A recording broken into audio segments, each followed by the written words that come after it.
Welcome friend. आप सभी लोगों का स्वागत है। आज हमारे बीच में रविशंकर पटेल जी हैं जो 66 बीपीएससी में इनका चयन आरडीओ पद पर हुआ है। आपको इसके लिए सबसे पहले बधाई हो। बहुत बहुत धन्यवाद अमर सर। और विशेष रूप से आपका धन्यवाद, आप अपने चैनल पे मौका दिए, बुलाया हमको। बहुत बहुत धन्यवाद सर आपका। ये सेशन हम लोग इसलिए रखे ना, बहुत से क्यूरी बदलते पैटर्न के अनुसार हमारे चैनल पर आया है, तो अभ्यर्थियों को जो समस्या है उससे हम लोग बात करेंगे कि किस रूप से हमको बदलते पैटर्न के अनुसार तैयारी करनी चाहिए। जो डायलेमा उभर के सामने आ रहे हैं उस पर हम लोग चर्चा करेंगे। बच्चों के कुछ प्रश्न है उस पर हम लोग अच्छे से विस्तार से चर्चा करेंगे, ताकि उन लोगों के बीच अध्यापन के दौरान अपना कोई भी उनके दिमाग में मस्तिष्क में ये नहीं रहे कि कन्फ्यूजन कोई हो रहा है, कैसे इसको सॉर्ट आउट किया जाएगा। इन समस्याओं का विषय को लेकर हम सभी बात करने वाले हैं। खासकर आपकी रणनीति कैसी रही थी उस पर भी हम लोग बात करेंगे, और जो सफल अभ्यर्थी होते हैं उनमें क्या अलग होता है वो भी हम लोग बात करेंगे। तो हम लोग स्टार्ट करते हैं कुछ क्वेश्चन के साथ ही। निश्चित तौर से स्टार्ट किया जाए। और मैं भी चाहता हूँ कि जो मैंने तैयारी के दौरान सीखा है वो आप सबों में मैं बांटूँ, तो ये मैं भी चाहता हूँ, इसलिए मैं यहाँ पर उपस्थित हूँ आज। तो सबसे पहला सवाल बच्चों का ही मैंने लेके आया, लिस्ट कुछ लंबी है, इसके लिए क्षमा प्रार्थी हूँ आपसे। फिर भी उम्मीद करूंगा सब जो इम्पोर्टेंट प्रश्न जो मुझे नज़र आया, जो अमूमन सभी अभ्यर्थियों के लगभग रेशियो लिया जाए 100 में से 60-70 स्टूडेंट को ये प्रश्न होता है, तो कुछ फेयर लिस्ट लंबा है। तो चलिए हम शुरू करते हैं। तो पहला प्रश्न जैसे क्या आया था, आप अपनी सफलता को किस रूप से देखते हैं। अगर कोई सफल अभ्यर्थी होता है तो वो अपनी सफलता को किस रूप से देख देख रहा है, या वो अपने पास्ट और प्रेजेंट को, इसमें कुछ प्रश्न के संदर्भ में बच्चों को गाइड कीजिए। सफलता बेसिकली सर, एक जो मुझे करना था, लाइफ में करना था या समाज के लिए जो करना था, उसके लिए बस एक रास्ता है, एक रास्ता मुझे मिला है। और बेसिकली यहाँ से सफलता की शुरुआत होगी। जो मुझे पोस्ट मिला है उस पोस्ट के साथ मैं न्याय कर सकूं, समाज और सोसाइटी के लिए जो मैं करना चाहता था उस पोस्ट के माध्यम से कर सकूं। तो ये जो सफलता है ये मेरे लिए बस एक जरिया है, जो मैं करना चाहता हूँ उसका एक जरिया है। तो इस रूप में मैं फिलहाल सफलता को देख रहा हूँ। दूसरा ये भी प्रश्न आया था कि मूल मंत्र क्या रहा सफलता का। किसी भी अभ्यर्थी के लिए मूल मंत्र होता है जो उस पर ही चलकर वो कोई अभ्यर्थी सफल होता है, तो मूल मंत्र आपका क्या रहा। मूल मंत्र कई सारे रहे हैं सर, एक ही मूल मंत्र मैं नहीं कहूंगा, लेकिन कई सारे रहा है। एक तो समाज सोसाइटी के लिए कुछ करना, समाज के लिए कुछ करना, निश्चित तौर पर इसका ध्यान था जी। दूसरा ये था कि जो एक्सपेक्टेशन था, पिताजी और का भी एक्सपेक्टेशन था कि सिविल सर्विसेज में जाए, एक वो भी था। और बेहतर मैं कुछ कर सकूँ, एक बेहतर इंसान बन सकूँ, समाज के लिए कुछ कर सकूँ, देश के लिए कुछ कर सकूँ, ये एक इसी तरह का पर्सपेक्टिव मेरे दिमाग में रहा तैयारी करने से पहले। इसलिए मैंने सिविल सर्विसेज में ठाना, चूंकि यही वो माध्यम मुझे दिखता है जहाँ पे ब्रॉडर हम समाज और सोसाइटी के लिए कुछ कर सकते हैं। जैसे हम लोग अक्सर बात होता है कि बात करते करते हम लोग अक्सर चर्चा करते हैं कि यहाँ पे ये गड़बड़ी है, वहाँ पे वो गड़बड़ी है, यहाँ पे ये सुधार होना चाहिए, वहाँ पे वो सुधार होना चाहिए। अक्सर यूथ के बीच में इस तरह का डिबेट होता है सर। कई बार हम लोग भी उस डिबेट में भाग लेते हैं, लेकिन उस डिबेट के बाद आखिर कर क्या सकते हैं। जब ये प्रश्न मेरे जहन में आता है कि आखिर हम इस डिबेट में भाग लेते हैं, यहाँ पे ये हो रहा है, वहाँ पे वो हो रहा है, तो इसमें बेहतर और क्या कर सकते हैं, तभी मुझे लगता है कि नहीं, सिविल सर्विस एक माध्यम है जिसके माध्यम से हम लोग देश, समाज, सोसाइटी के लिए कुछ बेहतर कर सकते हैं। तो यही सर मेरा एक हमेशा मूल मंत्र रहा है। अर्थात कहने का मतलब यही है कि सभी अभ्यर्थी जो सिविल सर्विसेज में आने चाहते हैं उनके बीच में कॉमन फैक्टर यही देखने का मिलता है कि वो सोसाइटी के लिए, समाज के लिए, या खुद जो अपनी इन्वायरमेंट है उसके संदर्भ में कुछ बेहतर करना चाहें। और एक प्रश्न और भी था, जैसे विपरीत परिस्थितियों में कैसे स्वयं को संभालें। जैसे 67 के दौरान देखा जा रहा है बीपीएससी में, सीसेट भी लागू हुआ यूपीएससी में 2011 के बाद, जैसे पैटर्न बदला है। और वर्तमान में जो हिंदी भाषियों का जो यूपीएससी में भी देखने को मिल रहा है स्थिति, हालांकि इधर कुछ स्थितियां सुधरी हैं, फिर भी विपरीत परिस्थिति जब एक अभ्यर्थी के समय आए तो वो कैसे खुद को अपने एग्जाम के लिए तैयार करे। सर ये प्रश्न अक्सर उठता है सर, मुझसे भी कई बार ये क्वेश्चन पूछा जाता है कि आखिर विपरीत परिस्थिति में कैसे अपने आप को संभालें। कई सारे दोस्त ऐसे हैं जिसका 67वीं पीटी में नहीं हो पाया, तो वो लोग अपने आप को कैसे संभालें। और ये प्रश्न मेरे बार बार मुझसे भी पूछा जाता है सर। और मेरा एक सिंपल आंसर है सर, मेरा एक सिंपल सोचना इसमें ये है कि 60 साल की नौकरी है सर, 60 साल तक हम नौकरी करना। अभी मान लीजिए 2 साल या 4 साल या 5 साल या 6 साल, जो भी लगे आपको, अगर 2 साल 3 साल 4 साल या 5 साल 6 साल लगा करके जो है एक जॉब पा लीजिएगा आप, या सिविल सर्विसेज में आप चले जाते हैं, तो आप कुछ बेहतर कर पाएंगे। जी। मान लीजिए कि अभी आप कुछ नहीं कर रहे हैं, या मान लीजिए आप क्लर्क हैं, तो क्लर्क बन के ही क्या आप अपनी 60 साल की जिंदगी को लेकर आगे बढ़ना चाहते हैं? क्या आप उसी में खुश हैं? अगर आपको इसका जवाब नहीं मिलता है, जी। फिर आपको उठ के सिविल सर्विस में लगने की आवश्यकता है। यानी जो वर्तमान में जिंदगी आपकी चल रही है, उसी जिंदगी पे क्या होगा, 60 साल तक आप गुजारना चाहते हैं जी। और नहीं गुजारना चाहते, तो फिर आपका जवाब सिविल सर्विसेज है। फिर आप लगिए, आपको डिमोटिवेट होने की जरूरत नहीं है, क्योंकि ये जिंदगी लंबी है। 1 साल या 2 साल से आपको डिमोटिवेट होने की जरूरत नहीं है, लगे रहिए, एक ना एक दौर निश्चित तौर पे होगा। हाँ, जैसा कि मैं आपको पर्सनली जानता भी हूँ, आप मेरे साथ रहे भी हैं, तो मैं आपको इस तरीके से जानता हूँ कि लगातार प्रयास ये कर रहे हैं। लगातार असफलता के बाद इधर कुछ वर्षों से इनका लगातार सफलता भी मिल रही है। तो ये मैं भी पर्सनल ये फ़ील करता हूँ आपके लिए कि लगातार प्रयास करना चाहिए, एक मोटो होना चाहिए जो आप उसको आने वाले समय में इम्प्लीमेंट कर सकें। तो सभी अभ्यर्थियों को ऐसा ही करना चाहिए, जैसा आप भी बोल रहे हैं। तो अगला सवाल के रूप में आया था कि फोकस किन चीज़ों पर करें पीटी मेंस और इंटरव्यू का स्तर पर। ये भी प्रश्न एक बहुत ही अच्छा प्रश्न है अभ्यर्थियों का। सर, पीटी मेंस और इंटरव्यू तीनों ही एक कॉम्प्रिहेंसिव तैयारी होता है सर। कॉम्प्रिहेंसिव तैयारी इन द सेंस कि तीनों की तैयारी एक साथ शुरू होता है। अगर आप नए नए तैयारी करना शुरू किए हैं, कमीशन में जस्ट नए आए हैं, या मान लीजिए आप 68 देने वाले हैं, 69 देने वाले हैं, तो फिर पीटी मेंस और इंटरव्यू तीनों पे कॉम्प्रिहेंसिव रूप से एक साथ जाने की जरूरत है। और इसमें जो सबसे बड़ा रामबाण होता है आपका सिलेबस होता है। और विशेष रूप से मेंस के सिलेबस की मैं बात कर रहा हूँ, मेंस के सिलेबस के अकॉर्डिंग पढ़ना शुरू कीजिए। और जब पीटी का समय आएगा, मान लीजिए कि पीटी के समय का आपको 45 दिन बचा होगा, तो फिर 100% आपको पीटी में देने की आवश्यकता है। मेंस का समय अगर आ गया है या 1 महीना बचा हुआ, 45 दिन बचा हुआ, फिर 100% मेंस में देने की आवश्यकता है।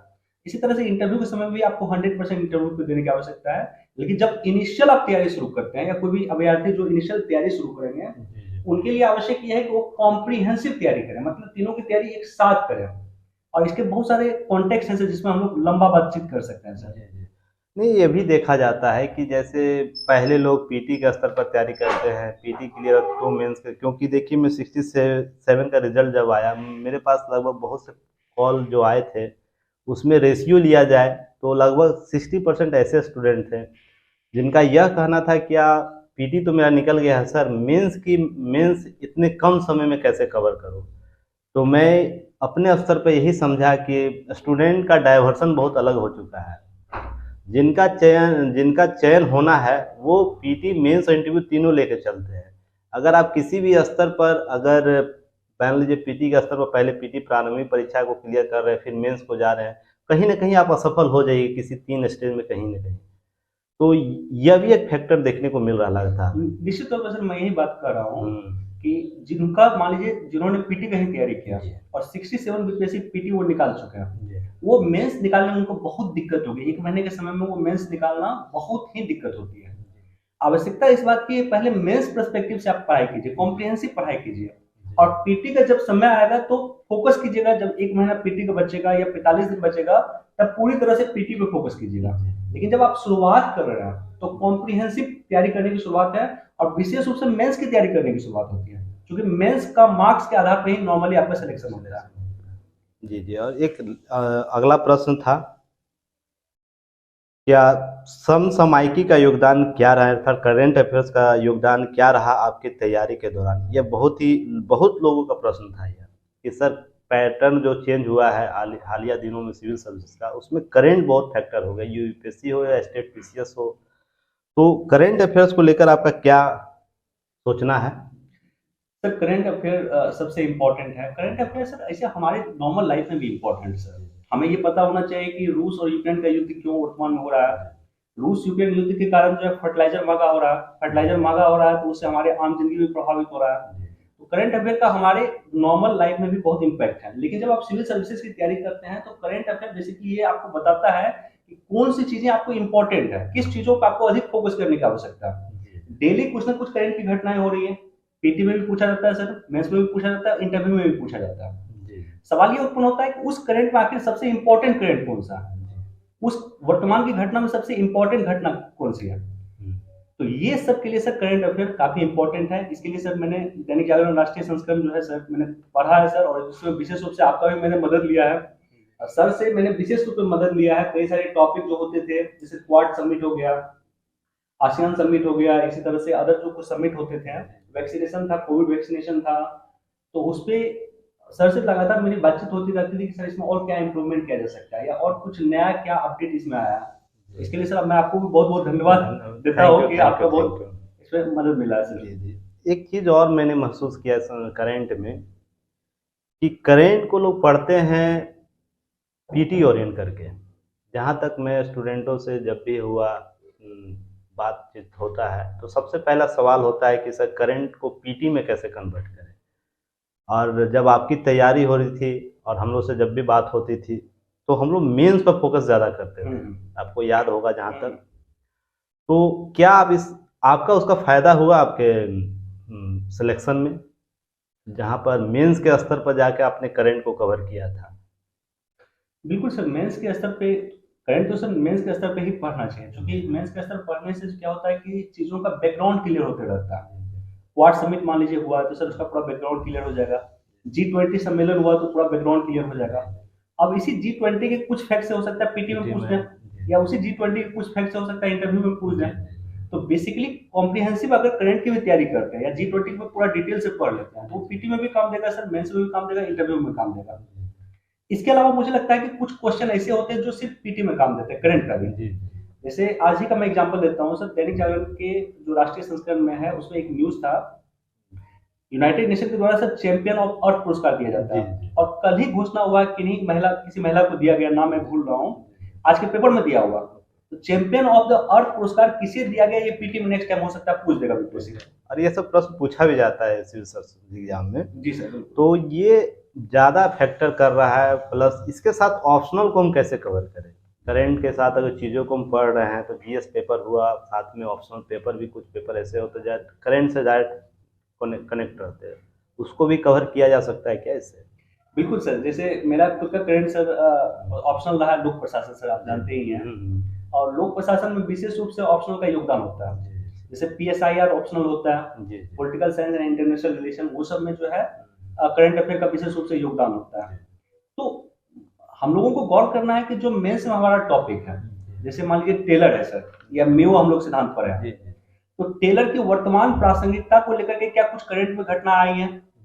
जैसे एक एग्जांपल मैं देता हूं सर, कि टेलर जो है दक्षता का पुजारी टेलर को कहा जाता है। तो कौशल भारत योजना जो भारत सरकार लाई है, उस पर कहीं न कहीं टेलर का प्रभाव है। तो इस तरह से मान लीजिए कुछ चीजें अभी करंट में हम लोगों को दिख रही है वर्तमान में, कि कौशलता को लेकर के कुछ काम हो रहा है, तो टेलर वाद अगर हम लिखेंगे तो उसमें उसको जोड़ देंगे। तो यही चीज सर मुझे लगता है कि पीएसआईआर में भी करना चाहिए, या वैसा ऑप्शनल जो करंट ओरिएंटेड है, या जहां करंट का स्कोप है उसमें उसको डाल सकते हैं। अब मैथ ले लीजिए सर, या हिंदी ले लीजिए, इसमें तो करंट में कोई स्कोप नहीं है सर, लेकिन अदर ऑप्शन जिसमें करंट का स्कोप है उसमें हम लोग इसको पुट अप कर सकते हैं। नेक्स्ट सवाल था कि 68 जो अभ्यर्थी जो नए आ रहे हैं, उनकी रणनीति क्या होनी चाहिए, अर्थात वो कैसे तैयारी करें, उनको किन किन चीज़ों से बचनी चाहिए, और किस बिंदुओं पर, किस सब्जेक्ट पर, किस पार्ट पर सबसे ज़्यादा वो फोकस करें? सर 68 की अगर मैं बात करूं तो अभी सर बहुत कम समय बच गया है। आई थिंक 12 फरवरी को शायद एग्जाम है सर, 12 फरवरी को शायद एग्जाम है। तो जनवरी मान लीजिए, दिसंबर, जनवरी, 2 महीना बच गया। तो जो नए नए तैयारी करना शुरू किए हैं, तो उनको विशेष रूप से अभी पीटी पर फोकस करने की आवश्यकता है। इसके लिए जो है पीटी के लिए मुझे लगता है सर कि 3 चीजें जो सबसे इंपॉर्टेंट मुझे लगती है सर। एक हिस्ट्री सर, लगभग 40 क्वेश्चन आता है हिस्ट्री से। दूसरा मुझे लगता है कि करंट अफेयर सर, लगभग 35 क्वेश्चन आता है, तो 40, 35, 75 क्वेश्चन हो गए सर। और तीसरा मुझे लगता है साइंस भी लगभग 30 क्वेश्चन आता है। तो हाँ, लगभग 105 क्वेश्चन तो सर इसी तीनों सेक्शन से आ गया। तो ये 3 सेक्शन पे सबसे अधिक फोकस करने की आवश्यकता है। और उसके बाद बिहार में इसलिए नहीं बोला कि हिस्ट्री के कई सारे पोर्शन से बिहार रिलेटेड है, पॉलिटी से भी रिलेटेड है, ज्योग्राफी से रिलेटेड है, करंट से रिलेटेड है, तो बिहार हर जगह टेकल कर लेता है। लेकिन ये 4 सेक्शन सर, इस पे बहुत ज्यादा फोकस करने की आवश्यकता है। और जिनका ये चारों सेक्शन अच्छा होगा सर, उनका पीटी निश्चित तौर पर निकल जाएगा। और विशेष रूप से मैं एक बताना चाहता हूँ कि 66 बीपीएससी का कट ऑफ गया है 108 मार्क्स, 67 का आप देख रहे हैं सर 113 मार्क्स गया, 68 आप मान के चलिए कि 120 प्लस मार्क्स इसका जो है कटअप रहेगा। अब आपको इसी मान के तैयारी करना है। जी और दूसरा एक इंपॉर्टेंट चीज मैं बताना चाहूंगा सर कि कई सारे लोग जो तैयारी करते हैं वो इस मेंटलिटी से तैयारी करते हैं कि मैं महिला हूं तो मुझे इतना जी कटअप मिल जाऊंगा तो काम चल जाएगा। जी जी जैसे मान लीजिए पिछली बार सर 108 कटअप गया, कुछ महिलाओं को लग रहा था कि 102 मिल जाऊंगा तो मेरा सिलेक्शन हो जाएगा। तो कैटेगरी के मानसिक, भले ही आप कैटेगरी में हैं, चाहे वो किसी भी कैटेगरी में है, लेकिन कैटेगरी से मानसिकता से ऊपर उठते हुए जनरल लेवल की तैयारी करें आप लोग। मतलब आपका टारगेट 120 प्लस होना चाहिए। सेफ जोन में रहने का हाँ प्रयास करें। बिल्कुल सर, बिल्कुल। ये भी बहुत समस्या स्टूडेंट के साथ रहता है। बहुत समस्या मैंने देखा है सर, एक्चुअली मैं इसलिए डिस्कस कर रहा हूँ, बहुत समस्या मैंने बहुत देखा है। समस्या ये रहता है कि वो तैयारी करते तो हैं पर सोचते हैं कि मैं इतना कर लूँगा, अर्थात ये कहने का मतलब हो जाता है कि 105 में कर लूँगा तो मैं अपने कैटेगरी में सेफ हूँ। सेफ हूँ। थोड़ा सा भी फॉर्चुनेट एक जरा भी मार्क्स का ये 2-4 अंकों का होता है तो वो लिस्ट से बाहर हो जाते हैं। और 67 का जो री एग्ज़ाम का जो आया है रिजल्ट, तो इसमें तो सभी लोगों को ये आभास हो गया होगा कि हम टारगेट कितना फिक्स करना है। चलिए अच्छा है, अगला प्रश्न हम लोग देखते हैं। एक प्रश्न और आया है कि 68 बीपीएससी के बदलते पैटर्न में खुद को कैसे तैयार करें, अर्थात किन बिंदुओं पर और हमें बेहतर करने की जरूरत है। इन अलावा ये तो सब्जेक्टली हो गया है, प्लस हम और भी इसके अतिरिक्त कुछ कर सकते हैं क्या? तो मुझे लग रहा है सर कि एक तैयारी एक एप्रोप्रिएट ढंग से तैयारी करने की आवश्यकता है, और मुझे लगता है कि साइंटिफिक तैयारी करने की आवश्यकता है सर। जैसे मैं कई सारे लोगों को ये जानता हूँ कि जो करंट वगैरह का सर नोट्स नहीं बनाते हैं। जी सर। मेरा मानना है कि पीटी के लिए भी करंट का नोट्स बनाइए और अपने नोट्स पे स्टिक रहिए। आप एक नोट्स बनाइए, अपने नोट पे स्टिक रहिए, तभी आप कम समय में उसको रिवीजन भी कर लेंगे। मान लीजिए कि आप किताब आपने पढ़ा, ठीक है, अच्छी बात है, किताब पढ़ा, रिवीजन के लिए भी अगर आप किताब का यूज कर रहे हैं तो फिर आप कर नहीं पाएंगे। अगर आप 68 पेटी में ही आपको क्वालिफाई करना है या मेंस में क्वालिफाई करना मान लीजिए, तो आपको एक नोट्स को जो आपने बनाया है, एक टॉपिक को बनाया है, जैसे मान लीजिए कि आप पार्लियामेंट्री फॉर्म ऑफ गवर्नमेंट बनाया है, संसदीय शासन प्रणाली बनाया है, उसको 5 बार पढ़ने की आवश्यकता है, चाहे वो पीटी के लिए हो, मेंस के लिए हो, इंटरव्यू के लिए हो। तो इसके लिए आपको नोट्स बनाने की आवश्यकता है, करंट का भी नोट्स बनाइए। और मेरा मानना है सर 68 के लिए विशेष रूप से जनवरी 2022 से करंट करना शुरू कीजिए। जनवरी 2022 से लेकर के जनवरी 2023 तक, हाँ, इतना करंट ये इनफ रहेगा। एक क्वेश्चन और आया था, बार बार ये प्रश्न हम लोग के भी दौरान में आया था, ऑप्शनल का चयन कैसे करें? सर ये क्वेश्चन तो मुझसे भी कई बार लोग पूछते हैं कि ऑप्शनल का चयन कैसे करें। एक तो मुझे ये लगता है कि अगर आपका ग्रेजुएशन सब्जेक्ट, मान लीजिए आपने हिस्ट्री से ग्रेजुएशन किया और आप कंफर्टेबल है ग्रेजुएशन में, तो आप हिस्ट्री ऑप्शनल ही लेना चूज कीजिए। क्योंकि एक इंटरव्यू में भी क्वेश्चन सब पूछा जाता है कि अगर मान लीजिए आपने हिस्ट्री ऑप्शन ले लिया, हिस्ट्री से ग्रेजुएशन किया, आपने ज्योग्राफी ऑप्शन लिया, हम लोग से तो लगातार ये सब प्रश्न पूछा जाता है क्या ऑप्शनल कुछ और आप कर रहे हैं और आपका ग्रेजुएशन का सब्जेक्ट तो आप कुछ और है, क्यों? सबसे पहला सवाल तो यही होता है। बिल्कुल बिल्कुल सर, ये सवाल होता है। मतलब कि 3 साल जो ग्रेजुएशन में आपने समय दिया, उसके बाद आपको क्या अतिरिक्त प्यार आया कि दूसरा सब्जेक्ट आप ले लिया, और वो बहुत भास्ट कंडीशन होता है। बहुत, मतलब उसमें सर एक जवाब आपको अच्छे से जवाब देना होगा, सेटिस्फाई करना होगा। तो ग्रेजुएशन में अगर आप ग्रेजुएशन वाले सब्जेक्ट में कंफर्टेबल है तो उसको आप ले लीजिए। लेकिन आप ग्रेजुएशन वाले सब्जेक्ट में कंफर्टेबल नहीं है, तो जिस सब्जेक्ट में कंफर्टेबल है, पहले 3 या 4 सब्जेक्ट का लिस्ट आप बनाइए। जैसे मान लीजिए कि आप कोई मानव शास्त्र लेना चाहते हैं या ह्यूमैनिटेरियन का कोई सब्जेक्ट लेना चाहते हैं, तो आप बना लीजिए कि ज्योग्राफी का क्वेश्चन देख लीजिए 5-10 साल का, 5 साल का मेंस का पेपर देखिए। आप एक काम कीजिए, पॉलिटिकल देख लीजिए। आप एक काम कीजिए कि पब्लिक एडमिनिस्ट्रेशन का देख सकते हैं, हिस्ट्री का देख सकते हैं। तो 4-5 ऑप्शनल का एक लिस्ट बना लीजिए, और लिस्ट बनाने के बाद जो है उसका प्रीवियस ईयर का पेपर देख लीजिए। प्रीवियस ईयर के पेपर से भी अगर आपको समझ में नहीं आ रहा है, तो उस जो ऑप्शनल है 4-5 ऑप्शनल, उस ऑप्शनल का जो है कोई एक स्टैंडर्ड बुक आता होगा, उस स्टैंडर्ड बुक को पढ़ने का प्रयास कीजिए और उसके बाद चयन कीजिए। मतलब ऑप्शनल जो है आपको चयन करने में थोड़ा समय लग रहा है तो भी समय दीजिए, क्योंकि ऑप्शनल एक ऐसा चीज है सर जो आपका रिजल्ट तय करता है। हाँ, जो रिजल्ट तय करता है। और दूसरा मैं एक फनी एग्जांपल के साथ बताना चाहूंगा, ऑप्शनल को सर वाइफ की तरह माना जाता है। जी जी जी, सही बात बोला। एक बार ऑप्शनल आप ले लिए तो फिर चेंज नहीं कर सकते, नहीं कर सकते। ठीक है, ऑप्शनल चेंज करने में, ऑप्शनल चूज करने में समय दीजिए थोड़ा। क्यों ये कहना ये चाहते हैं ना कि देखिए होता है क्या, जैसे बीपीएससी ने भी दिया है क्या, ऑप्शनल क्लिक कर सकते हैं अर्थात शिफ्ट कर सकते हैं, तो उसमें बहुत से अभ्यर्थी ने ये ऑप्शनल को चेंज कर रहे हैं। तो मैं जहाँ तक समझा हूँ अपने अध्ययन अध्यापन के दौरान और बहुत प्लेटफॉर्म पर, तो मेरा पर्सनल राय सभी लोगों के साथ यही रहता है कि आप जिस विषय पर 2 से 3 साल या 1 साल दिए हैं समय और उसको बेहतर तरीके से पढ़े हैं। अभी मान लीजिए 68 को लेके क्लिक कीजिएगा दूसरा ऑप्शन, अगर 67 रिजल्ट खराब हो गया है मेंस में जिनका, अगर वो दूसरा सब ऑप्शनल चेंज करते तो फिर उसको नए ज़ीरो लेवल से स्टार्ट करना होगा। और ज़ीरो लेवल से स्टार्ट करने में कम से कम आपको है ना अच्छे से अगर रेगुलर पढ़ाई किया जाए, उस पर अच्छे से नोट्स तैयार किया जाए, स्टैंडर्ड बुक्स को कवर किया जाए और प्लस उस पर मेंस और इंटरव्यू ओरिएंट पीटी ओरिएंट चीज़ों को कवर किया जाए। ऑप्शनल में भी ऐसा नहीं है कि आप क्वेश्चन है उससे पीटी क्वेश्चन नहीं कवर किया जाता है, उसमें भी पीटी प्रश्न निकलते हैं सबके सामने, बस होता है कि स्टूडेंट किस नज़रिए से देख रहा है।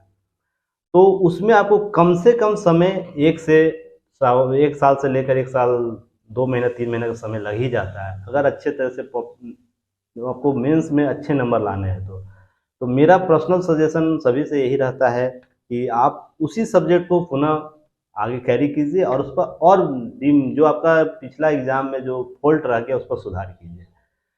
ये छलावे में नहीं आए कि आयोग ने ये बोल दिया है कि आप ऑप्शनल चेंज कर लीजिए, नहीं तो ये छलावा इतना आपके लिए खतरनाक होगा, नहीं तो आपको या तो बाहर कर देगा या तो बुरी तरह ही बाहर कर देगा। इतनी बुरी तरह बाहर करेगा फिर आप उस पर बैकअप नहीं ले पाइए, क्योंकि मैं 1-2 स्टूडेंट जैसा कि कॉल करके, एक यूपी के स्टूडेंट हैं, एक एमपी के भी स्टूडेंट हैं, इनके अभी यही सिचुएशन था, वो 4 बार मेंस दिए हैं, उनका सिलेक्शन नहीं हो पा रहा था। उन्होंने फ़ोन करके, मैं पर्सनली दैनिक जागरण कराता हूँ तो उसमें उन्होंने किया, सर इसको एग्ज़ाम और कैसे किया, तो मैं ऑप्शनल पेपर चेंज करने सोच रही हूँ। तो मैंने उनको ये सजेशन दिया, उनको मजबूत पक्ष कर है और जैसा उनका आउटपुट आ रहा है तो वो इस दिशा में बढ़ रहा है। और आप भी इस चीज़ को महसूस किए, कभी मैं आपके साथ था तो आपने भी मैथ की ओर जाने का प्रयास कर रहे थे, तो पूरा दिल्ली में है ना, इन्होंने मुझे मैथ का किताब ढूंढवाया था साथ में, याद है वो दिन सर? बिल्कुल याद है सर। मैं आपका ऑप्शन मैथ लेना चाहता था, मुझे लेना चाहता, क्योंकि यूपीएससी में ऐसा इशू हो गया था, साथ में उस समय बीपीएससी भी इनसे नहीं निकला, हम लोग से उस दौरान में नहीं निकला था। तो जब हमने बैठ के सोचा, सारी किताब हम लोग लेकर आए अपने रूम पर और चेक किए सारे बुक का, तो उसके बाद फिर अंत में हम यही सोचे हम लोग दोनों मिलकर, क्या जितना समय हम लोग पवेट को दिए हैं क्या उतना समय इसको दे पाएंगे हम लोग? अब पवेट को या जिस ऑप्शनल के साथ हम लोग चल रहे थे उसको हमने जीवन में सीखा है, ऐसा हम लोग महसूस करते थे हर बात को लेकर। तो उस दिन हम लोग डिसीजन के नहीं, इसी को हम लोग कैरी फॉरवर्ड करें। देखिए इनका रिजल्ट आ चुका है, तो देखिए एग्जाम्पल से सीखना चाहिए कि आप किसे आगे। और मैं उस दिन जब भी याद करता हूँ मुझे अभी भी हंसी आती है, क्या कैसे हम उस दिन उन दौर से गुजर रहे थे जो लोग माहौल क्रिएट करते हैं कि ऑप्शनल सब्जेक्ट चेंज कर देना चाहिए। तो वो दिन और आज के दिन में देखिए कितना अंतर है। अगर कोई व्यक्ति उसी पर स्टैंड होकर आगे काम करे तो वो सफल जरूर होता है, बस उसमें कि क्षमता को डेवलप करना, कहाँ गलतियां हैं सुधारिए, उस पर विशेष बातें करिए, उस पर विशेष नोट्स क्रिएट कीजिए, जो भी एग्ज़ाम में क्रैक करने के नंबर उठाने की जितनी भी संभावना है उसको फॉलो करना चाहिए। और चलिए नेक्स्ट प्रश्न है सर, इसी में 67 का है ना, मेंस का तैयारी अंतिम समय में कैसे करें, ये भी प्रश्न आया। तो बहुत कम समय लग गया, लगभग तकरीबन आई थिंक 35 दिन के आसपास लग गया सर 67 मेंस के लिए। तो 35 दिन में तैयारी सर वही है कि टॉपिक वाइज तैयारी करना होगा। मतलब हर एक सेक्शन में, चाहे वो हिस्ट्री हो, करंट अफेयर हो, पॉलिटी हो, इकोनॉमिक्स हो, साइंस एंड टेक हो, जीएस में तो इतना ही है सर, इसके अलावा स्टैटिक्स है। तो हर एक सेक्शन में जो है टॉपिक वाइज आपको एक बांटना पड़ेगा कि हाँ भाई हमको ये टॉपिक तैयार करना। जैसे हिस्ट्री में अगर पिछली बार पटना कलम पूछ लिया था, इस बार जो लोग मौर्य कला पढ़ के जाएंगे बहुत हद तक संभावना है सर कि मौर्य कला पूछा जाएगा, कुछ हद तक संभावना पाल कला भी है। तो मौर्य कला और पाल कला 2 कला पढ़ लीजिए, एक क्वेश्चन उससे रहेगा।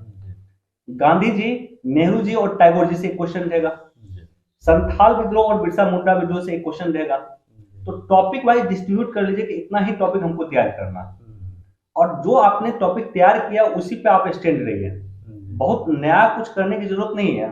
अब समय यह है 35 दिन में आपको समेटने की आवश्यकता है। जितना आपने पिछले कई वर्षों में पढ़ा है, 1 वर्ष में पढ़ा है या कई वर्षों में पढ़ा है, उसको एक समेटने की आवश्यकता है। 35 दिन में 30 दिन में समेटा जाता है।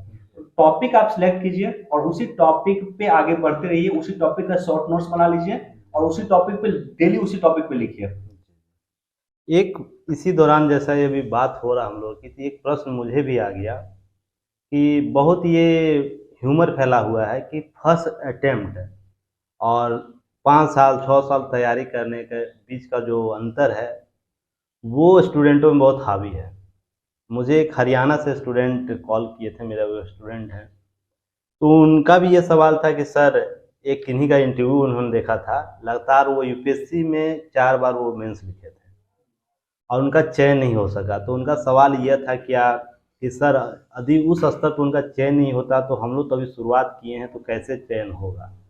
आप इसके संदर्भ में कुछ बताना चाहते हैं सर? सर मेरा मानना ये है ना कि किसने क्या किया उस पर ध्यान नहीं देना चाहिए। मेरा ये मानना है सिंपल कि आप अपना 100% दीजिए। जी जी।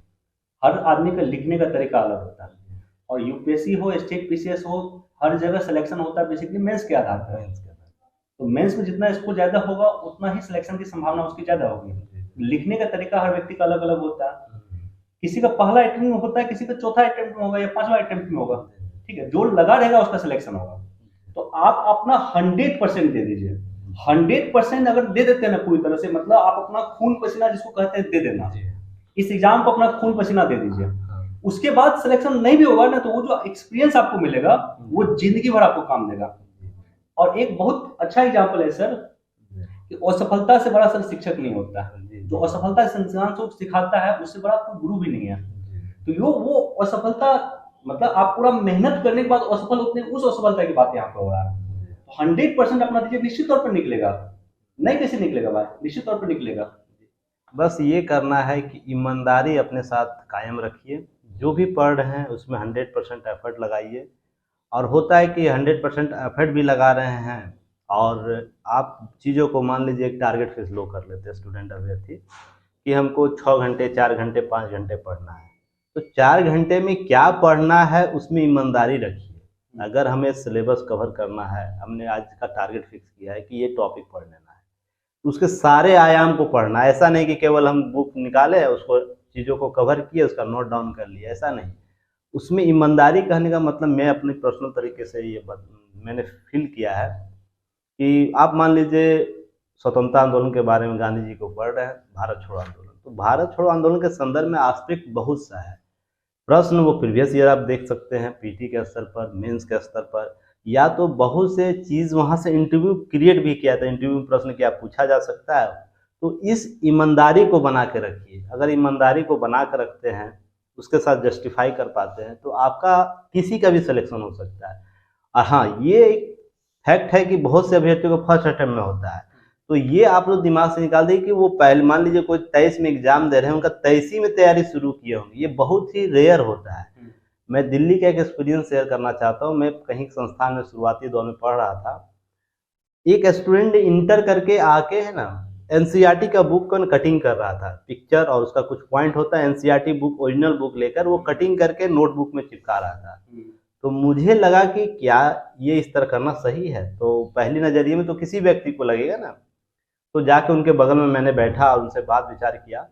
तो जैसे उनके बारे में पूछा कि आपका ग्रेजुएशन हो चुका है? नहीं सर, मैं तो अभी इंटर क्रॉस करके ही आया हूँ, यानी फर्स्ट ईयर में थे। तो देखिए, फर्स्ट ईयर में वो डेडिकेटेड होकर काम कर रहा है, देखिए वो क्या कर रहा है, उस पर फॉलो कीजिए। एनसीईआरटी के इंपॉर्टेंट टॉपिक को कटिंग करके चिपका रहा है। अब हो सकता है उसका नया टेक्निक होगा, वो करता होगा उसमें, पर उसने वो चीज़ों को जाना उस अपने समय में। उसने 3 साल समय दिया तैयारी, तो ही तो जाकर ग्रेजुएशन या तो अपेयरिंग में दे सकता है या तो फाइनल जब उसका ग्रेजुएशन हो जाएगा। तो ऐसे ही मान लीजिए बहुत से स्टूडेंट तो ये होते हैं ग्रेजुएशन के बाद तैयारी शुरू करते हैं। अब वो 1 साल में कवर कर लेंगे तो बहुत अच्छी बात है। चीज़ों का पैटर्न समझिए कि आपको तैयारी करने के लिए कम से कम उन चीज़ों को कवर करना है जो यूपीएससी या पीसीएस डिमांड कर रहा है।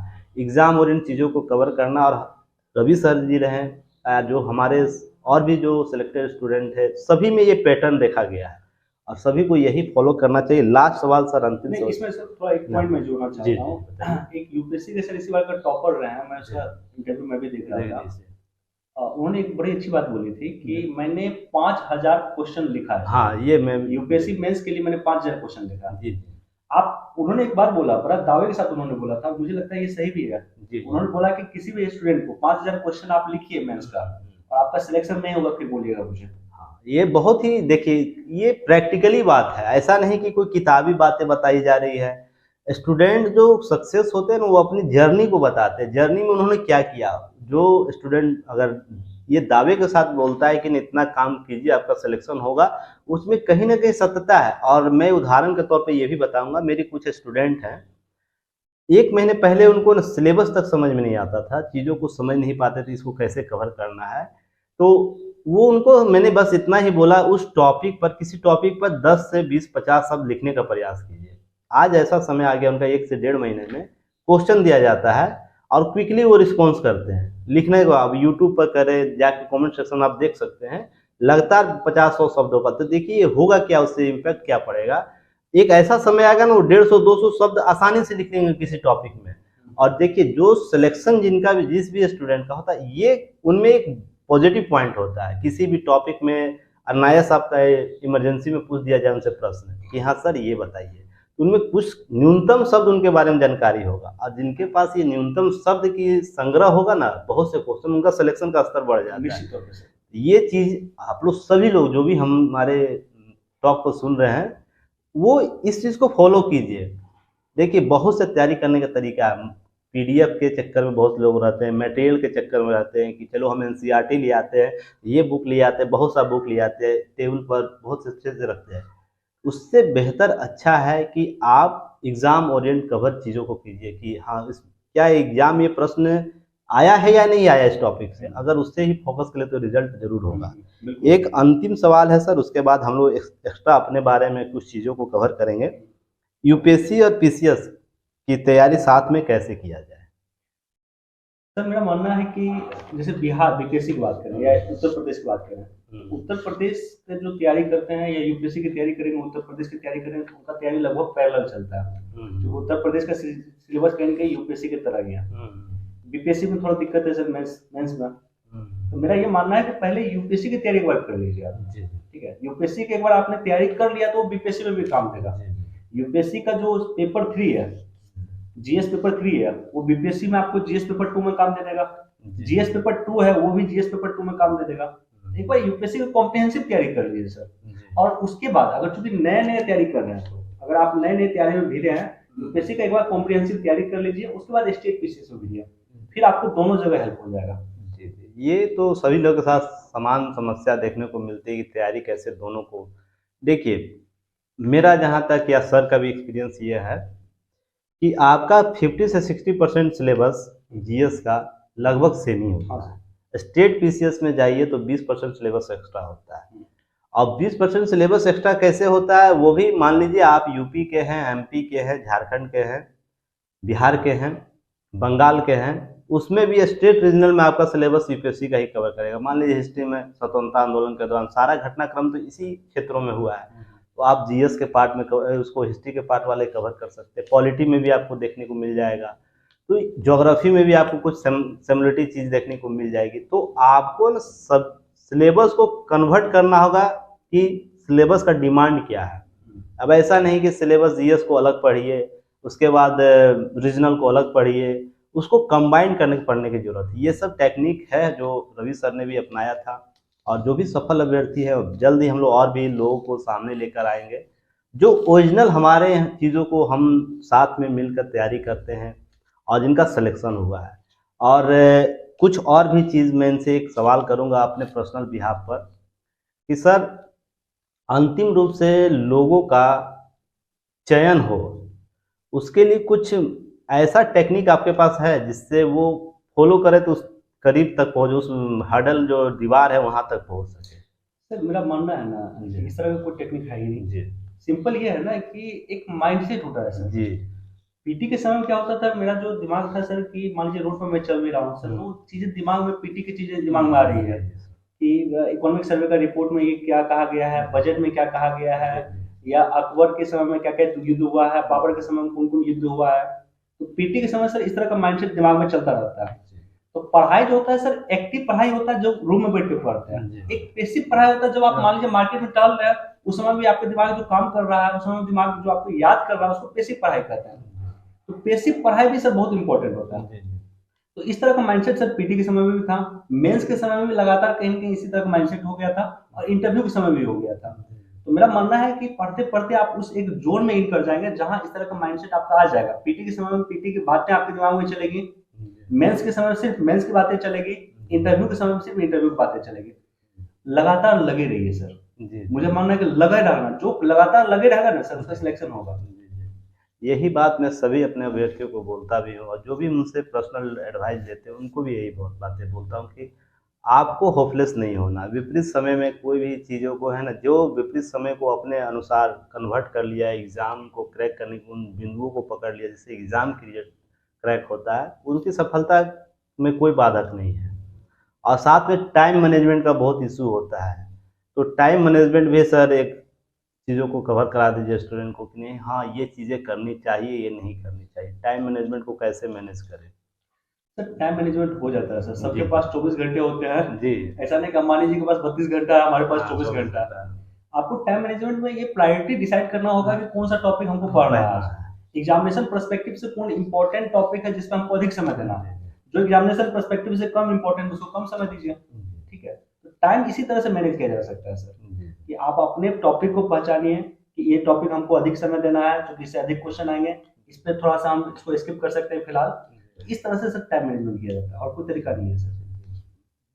तो देखिए, सारे लगभग जो सवाल होते हैं स्टूडेंट्स का, उसके बहुत से आयाम पर हम लोग चर्चा कर चुके हैं। अंतिम रूप से यही बोलूँगा, सर एक दिन और आएंगे जिसमें लाइव चैट के साथ होंगे, जिसमें आप यूट्यूब लाइव में जुड़ेंगे सभी स्टूडेंट्स। बहुत जल्द हम लोग आएंगे क्योंकि इनका योगदान देने जाना है, तो इसके बीच टाइम मेंटेन हम लोग देख के कवर करेंगे। और उसके बाद हम लोग हैं कुछ अलग करने का प्रयास है, टीम काम कर रही है सर।